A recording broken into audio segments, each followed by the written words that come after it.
श्री गणेशाय नमः। अधिक मास महात्म 24वां अध्याय आरंभ करते हैं। उग्रदेव को मणिग्रीव सब कुछ बताकर बोला, हे ब्राह्मण, इस समय मुझ पाप युक्त पर आप अनुग्रह करें। मेरे किसी पूर्व जन्म के पुण्य से ही आप इस ध्वन में पधारे हैं। आप उपदेश रूप पदार्थ से हमारे को कृतज्ञ करिए, जिससे मेरा यह तीर्थ दरिद्र क्षण भर में नष्ट हो जाए और अतुल वैभव को प्राप्त होकर मैं स्वेच्छा से विचारूं। उग्रदेव जी बोले, हे महाभाग, तुम कृतार्थ हुए तो जो तुमने मेरा अतिथि सत्कार किया है, इसी से तुम्हारा कल्याण होगा। बिना व्रत, बिना तीर्थ, बिना दान, बिना परिश्रम तेरा दरिद्र नष्ट हो जाएगा। ऐसे ही मैंने निश्चय किया है।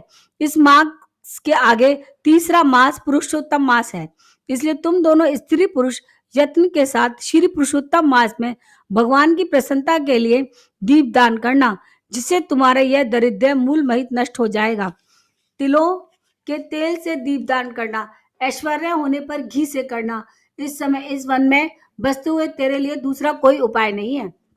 अगस्त्य जी बोले, इस प्रकार कहकर शेष ब्राह्मण दोनों हाथों में मुरली लिए हुए श्री कृष्ण भगवान को स्मरण करता हुआ प्रयाग की तरफ चल दिया।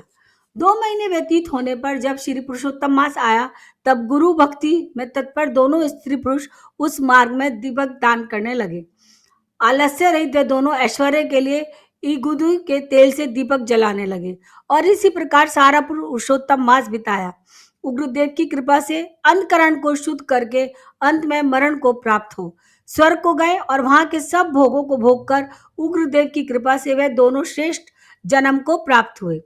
पूर्व जन्म में जो मृग सिंह में तुम तत्पर थे, उस जन्म में वीर भाऊ के पुत्र चित्रभाऊ के नाम से विख्यात हुए। इस समय तेरे आंधे अंग को हरने वाली जो तेरी स्त्री है, वह पति के पुण्य का आधा भाग लेती है। इंगुदु के तेल से श्री पुरुषोत्तम मास में दीप दान करने से तेरा अंकटक राज्य है। जो मनुष्य घी से अथवा तिलों के तेल से अखंड दीपक करे तो फिर कहने ही की क्या बात है। पुरुषोत्तम मास के दीपक का ऐसा ही फल है, इसमें संशय नहीं है। उपवास आदि से पुरुषोत्तम मास का व्रत करने से तो फिर कहना ही क्या है। वाल्मीकि जी के ऐसे वचन सुनकर अगस्त्य जी राजा चित्रभाऊ के पूर्व जन्म की कथा कहकर सत्कार को प्राप्त होकर नाथ रहित आशीर्वाद देकर वहां से चले गए। 24वां अध्याय समाप्त। ओम नमो नारायण।